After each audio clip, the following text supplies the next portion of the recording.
Азыр эт кымбаттаса, Аллах Таала айлыгыңызды 100 есе кымбаттатып берди го. Эми акча көбөйдү. Ошого эми качан арзан эт жеп жүрөбүз. Себеби адам баласынын табияты ушундай. Кылба дегенди бир кылып көрөйүн, не болот экен дейт. Неге кымбатчылык болот? Өлкөдө акча көбөйүп кеткенден кымбатчылык болот. Масалул лази язкуру раббаху валлази ла язкуру раббаху масалул хайи вал майит. Аллахты эстеп жүргөн адам Аллахтын астында тирүү адам сыяктуу. Ал эми Аллахты эстебей жүргөн адам өлгөн адам сыяктуу. Тирүү эле, бирок өлгөн өкүмүндө. Аллахты эстөө бул намаз, Аллахты эстөө бул Кур'ан, Аллахты эстөө бул зикир, Аллахты эстөө бул бирөөдү жакшылыкка үгүттөө, Аллахты эстөө бирөөдү жамандыктан кайтаруу, Аллахты эстөө акырет тууралуу сүйлөшүү. Ушул бардык сөздөр Аллахты эстөө болуп атат. Масалул илми ла юнтафау бихи камасали канзин ла юнфаку минху фи сабилиллах. Билип туруп, бир илимди үйрөнүп туруп, ошого амал кылбагандын мисалы алтын казынасы бар болуп туруп иштетпеген сыяктуу эле. Бүгүнкү күндө ким билбейт 5 мал намаз парз экенин? Бардыгы билет. Ким билбейт калп айткан арам экенин? Бардыгы билет. Ким билбейт бирөөдүн акысын жеген арам? Бардыгы билет. Ким билбейт бирөөгө жардам берсе пайда сооп болот? Бардыгы билет. Бирок билип туруп амал кылбаганын мисалы ошол. Мисалы казынасы бар, алтыны бар, бирок иштетпейт. Не пайдасы деген мааниде? Ошого пайдалуу илим билдиңизби, амал кылыңыз. Билдиңиз ушул нерсе сооп жасап калыш керек. Билдиңиз ушул нерсе күнөө сакталыш керек, колдон келишинче. Албетте кээ бир учурда адам бир жакшылыкты жасай албай калат. Кээ бир учурда бир жамандыктан сактана албай калат. Кээ бирки учурлар эсепке алынбайт. Бирок дайыма жашоодо адам колунан келишинче аракет жасаш керек жакшылыктарды жасаганга. Себеби адам кандай жашаса ошондой өлөт да. Бул хадисте келген: "Иннакум тамутуна кама таишун." Силер жашооңор кандай образда өтүп жаткан болсо, ошондой өлөсүңөр. Мисалы бир адам дайыма жакшы ойдо жашаса, жакшы ойдо өлөт. Дайыма бирөөгө пайдам тийсин деп жүргөн болсо, ошол учурдун бирөөсүндө өлөт. Дайыма менден эч кимге зыян болбосун деген ойдо жашап жүргөн болсо, ошол ойду ойлоп жаткан бир учурда өлөт. Ал эми адам кандай өлсө ошондой тирилет. Тескерисинче адам кээде эле жакшылык кылып жүргөн болсо, көбүрөөк учурда жамандык кылып жүргөн болсо, Аллах сактасын, ошол өлүм кээде жакшылык кылып жүргөн учурга дал келип калуусу ыктымал аз. Ошого жакшылыктарды көбүрөөк жасаганга аракет жасаш керек болгон. Өзү жамандыктар аз эле, бирок адамга кызык да ошол жамандыктарчы. Себеби эмне? Тыйылган да. Тыйылган нерсени жасаган бизге кызык. Бир мисал катары айтканда, азыр адамдарга айтса, докторлор айтса, тамеки тартсаңар өмүрүңөр узарат, салмагыңар азарат, акылыңар күчөйөт десе, эч ким тамеки тартпайт. Тартпайт. Не деп айтып жатат? Зыян ден соолукка, рак болуп ооруйсуңар десе, бүт тамеки тартып жатат. Себеби адам баласынын табияты ушундай. Кылба дегенди бир кылып көрөйүн, не болот экен дейт. Бирөөнүн үйүнө конокко барсаңыз, досуңуздун үйүнө алып кирип, жакшы коноктоп, бүт үйүн уруксат берип, ушул тартманы ачып карабаңыз, сураныш калган. Не кылсаңыз ушул үйдө уруксат. Мен 3 күнгө бир жака кетип жатам, сиз ушул үйдө калыңыз.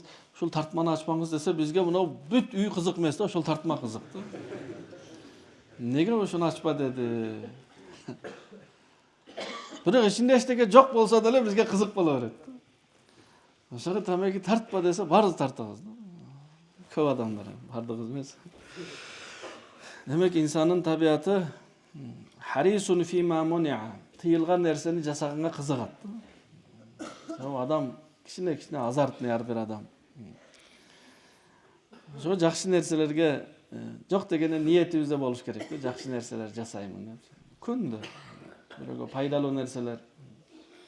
Менден зыян болбосун, пайда болсун. Bilgenibizge amal kılgan bul abzel. Sebep bilgenibizge amal kılgan ilim bolat. İlim bul nur bolat. Bilgenibizge amal kılbagan bul malumat bolat. Malumat informasiya bul bizge karşı bolat. Kıyamet günü perişteler de aytat, Allah da aytat. Sen biletilen mi deyip. Bilbegen adamdıkı jengilirek. Biroq bilgen adam amal kılbasa bul paydasız ilim bolat da janakı altınday. Afdalu zikri la ilaha illallah ve afdalu duai elhamdülillah. Allah Taala'ga en jakkan zikir insanın aytkan sözlerinden Allah'ta estep la ilaha illallah dese Allah'a uşunday jagat başka sözler mınçalık dengelde jakpayt. Sebebi la ilaha illallah degen uşunday kelime oşol kelime üçün Allah 124 ming paygambar jönötken. Oşul hakikatty eldin jürögüne kirgizүү üçün Allah 100 mingden aşkın paygambar jönötken. Emelesetiңiz bir adam oşonu çın dilinen күндө aytıp жүрөt. La ilaha illallah. Aytkanda dagы ne deyt? Bir Allah'tan başka jaratuvçu jok. La ilaha illallah. Bir Allah'tan başka rızkı berүүчү jok. La ilaha illallah. Bir Allah'tan başka saktooçu jok. La ilaha illallah. Күндө 100 jol aytsa deyt. Kıyamet günü uşunday avalda kelet. 100'ü 14 күндүк ayday жарык болот. Жагымдуу жарык болот. Hiç kimnin darajası andan biyigirek bolboyt. Bir gana kim andan kövrök aytkan bolsun. Şol bir adamlar күндө 1000 jolu, 5000 jolu, 10.000 jolu Allah'a jagayındı. Alem en jakşı dua Allah'ты alkışlagan bul alhamdulillah. Jakşılık boldu alhamdulillah. Kiçine naçar situasiya boldu alhamdulillah. Nege? Mundan dagı naçarrak bolbogondan.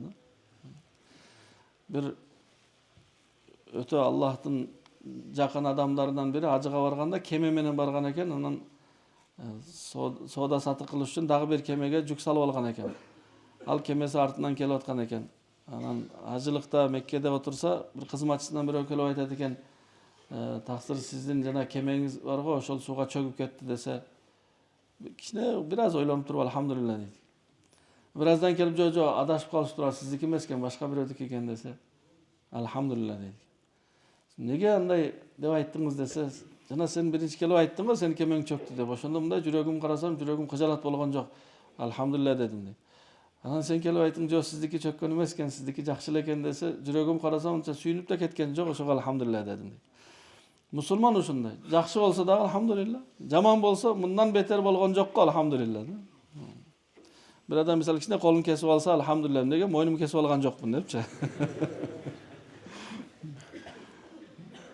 Adam balası ahvaldan, kıyınçılıktan kıynalbayt. Oşol kıyınçılıkты kabul algandan kıynalatdı. Kitçine koluna iğne kirip ketse, hem uşul ne bolot, hem zaraja ne bolot, hem uşul ne bolot dep kabul alsa, anda kıynalat. İğne kirdi o eşteki olbayt dese, oşo iğne kirgenden eşteki olbayt buladı. Kolun kesip alsa da eşteki olbayt. Nege? Bu tuğra kabul alatatdı. Situasiyany, kıyınçılıkты, sınoonu tuğra kabul alуу menen adam kıynalbayt, tuğra kabul albasa kıynalat. Situasiyanı özünen hiç kim kıynalbayt.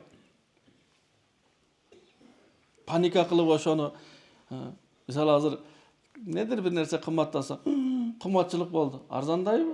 Yok. Siz kıynalasız bolgan, nege siz tuğra emes kabul alatasız. Et kımmatladı. Demeňiz, sүйünüňiz. Allah bizge kımmat et jediret eken eme. Kaçan arzan et jep жүрөbüz. Bir nerse kımmatlasa andan tasirlenmеш gerek. Sebebi bul jagdan kımmatladı, bul jagdan Allah Taala sizge aylыгыңызды köpeytip beret. Aksakallarga köp aytam. Aksakallar oturgan jerde özara 70-80'deki aksakallar oturup süйлөшкөндө da janına ugup tursaňız süйлөгөн sözü oşol. Burada et 1 so'm ele, 1 so'm ele. Şirenke 1 tiyin ele, 1 tiyin ele. Jakşı ele, oňoy ele. Biroq nar jagına aytpayt da, aylыгы 100 so'm ele de. Ana aytpayt da. Al kezde et 1 so'm bolsa, aylыгыңыз 100 so'm ele. Hazır et kımmatlasa, Allah Taala aylыгыңызды da 100 есе kımmatlatıp berdi go. 100 есе emes, 500 есе kımmat. Hazır 30 ming so'm aylыk alat bir adam, 25 ming so'm aylыk alat, 250 есе köpeytip berdi 100 so'mdan. Kımmatlabayt eç nerse. Bolgonu bul bizdin közübüz geledi. Sıfıralardın özgörlüğüsü. Andan tasirlenmеш gerek. Benzin kımmatladı. Eştik olmayı. Eştik ol. Benzin kımmatlasa oylamız hem Allah Taala sizge kövrek akça beret eken. Boldu.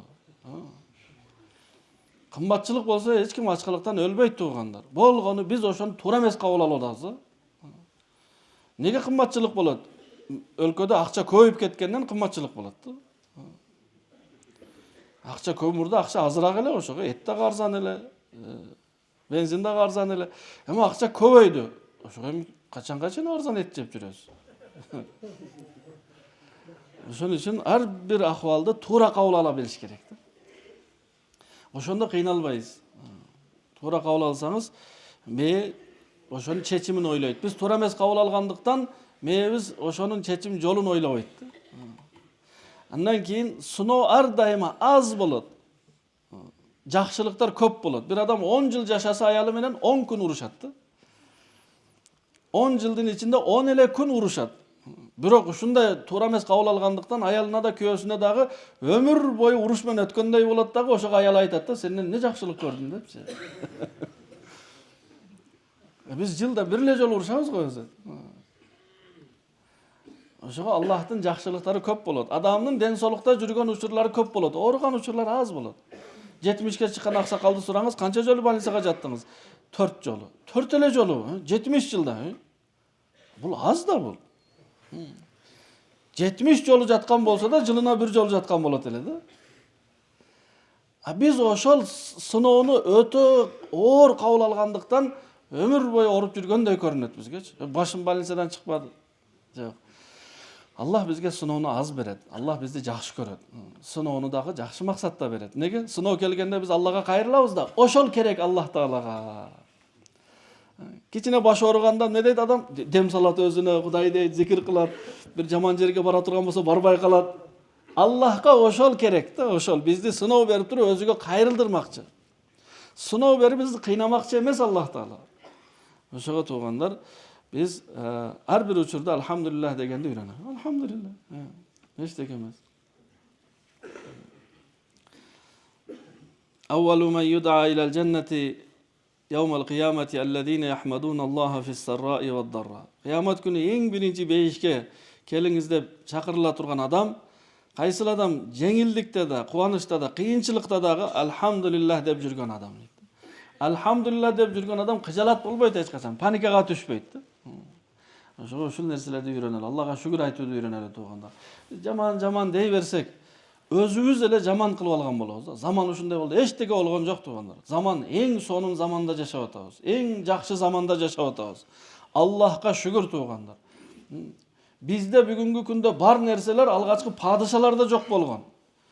Кайсыл алгачкы падышада үйүндө холодильник бар эле? Баарыбыздын үйүбүздө холодильник бар.